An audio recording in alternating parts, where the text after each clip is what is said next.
my God, the G7 is in Canada. How is it just me? Or does no one else give a fuck? I mean, don't get me wrong. I like that it's in Canada. I have the brain cells of a maple-themed amoeba. I just clap when I see my country on the world stage. But besides that, I don't care. Donald Trump didn't even care to stay for the whole thing. He got one whiff of Alberta air and immediately left. But that brought up an interesting question. Why didn't I care at all in the slightest about the G7? Because the G7 doesn't really mean anything anymore. Going back to the start of this ragtag collection of countries, back when we weren't even invited, it originally started taking shape in 1973. But not, in fact, with world leaders. It actually started taking place with finance ministers of the United States, the United Kingdom, France, and West Germany. The dad of the group, Richard Nixon, allowed the boys to have fun in the library, just as long as they didn't make too much of a ruckus. They had so much fun, they were nicknamed the Library Group, which, it's just so cute. This collection of countries basically just wanted to shoot the shit, get a collective vibe check from one another, and existed apart from the United Nations specifically to cut back on all the formality and bureaucratic procedure of such an organization. I like to imagine they played COD Zombies all day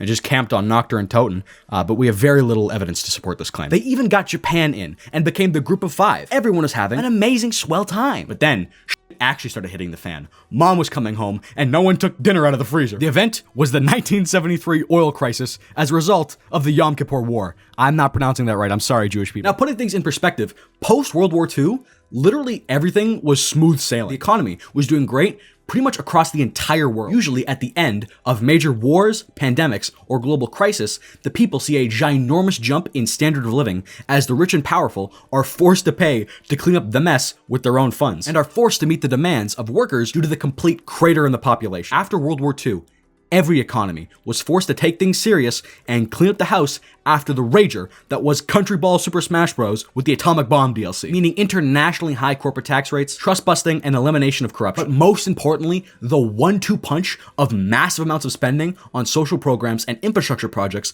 of the FDR New Deal Democrats, paired with the ability to have the absolute balls that Republican Dwight Eisenhower had to balance the budget through three means. Keeping taxes at where they were, even though he liked tax cuts, cutting spending, but doing so without touching programs that helped the poor. And also, actually being on top of the military-industrial complex, something that could really only be done being from the military and being able to recognize its systematic flaws from the inside. Of course, after two of the greatest leaders America has ever seen, its economy, and along with the world's economy, flourished. That wasn't until the Yom Kippur War in October 6th, 1973. On the day that the Jewish people celebrate, both Egypt and Syria invaded Israel's occupied regions in the Golan Heights and the Sinai.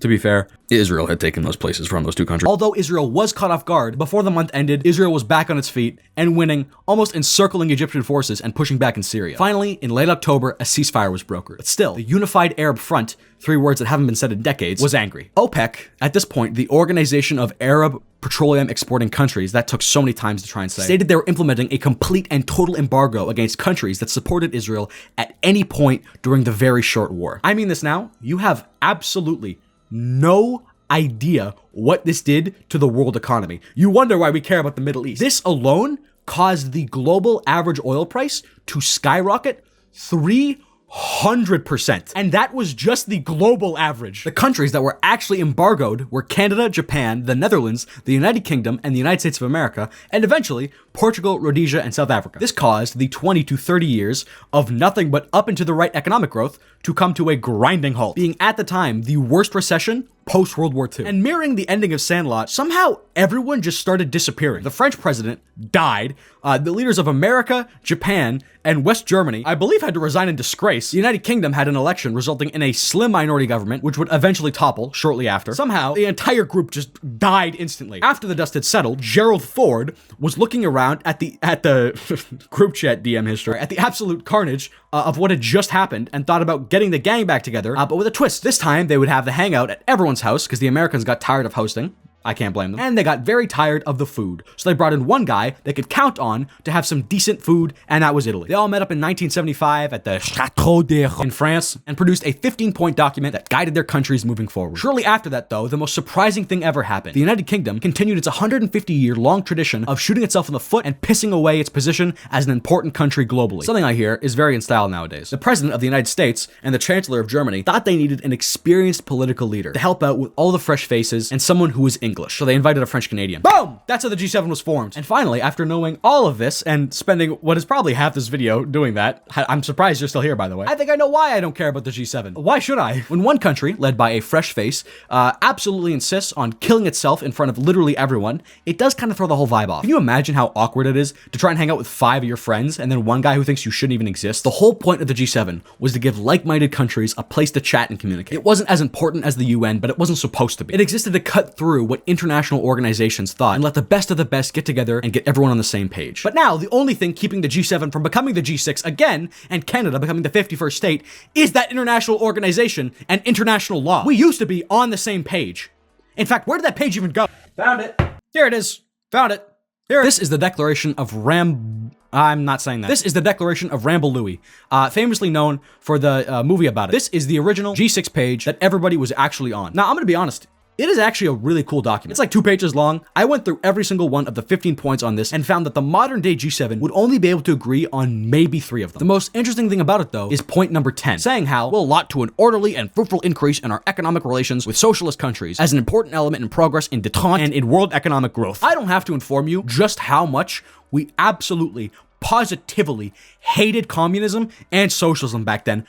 You understand that. All 6 of these countries were willing to say they wanted to engage in more trade with countries across the Iron Curtain. France and West Germany were willing to trade with the Eastern Bloc, our biggest enemies ever. Think about that for a second. The G7 this year did not produce a document, symbolizing they cannot get on the same page. And how could they? Not only does Trump not want to engage in trade with his biggest enemies, he's picking a fight with everyone now, especially his biggest allies. Funny enough though, not Russia. That's the one country he kept moaning and whining and bitching and pitching and crying about that they weren't in the G8 anymore. I know it's in Canada, but I don't care about the G7, except for when Mark Carney did that little hop. I love him. I still won't care about the G7, even when it's held in Evian-le-Bon.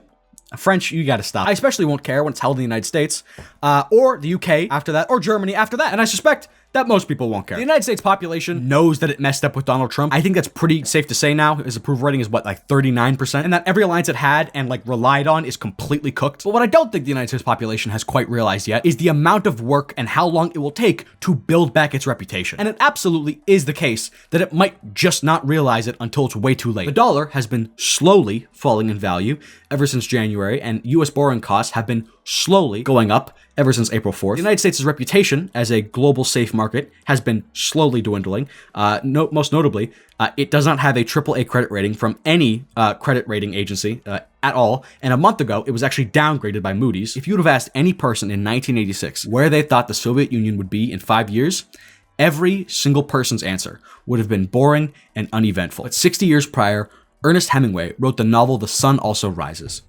In that book, the character Bill Gorton asks the character Mike Campbell a question. How did you go bankrupt, Bill asked. 2 ways, Mike said. Gradually, and then suddenly. This is often misquoted and used to describe the fall of the Soviet Union as slowly, and then all at once.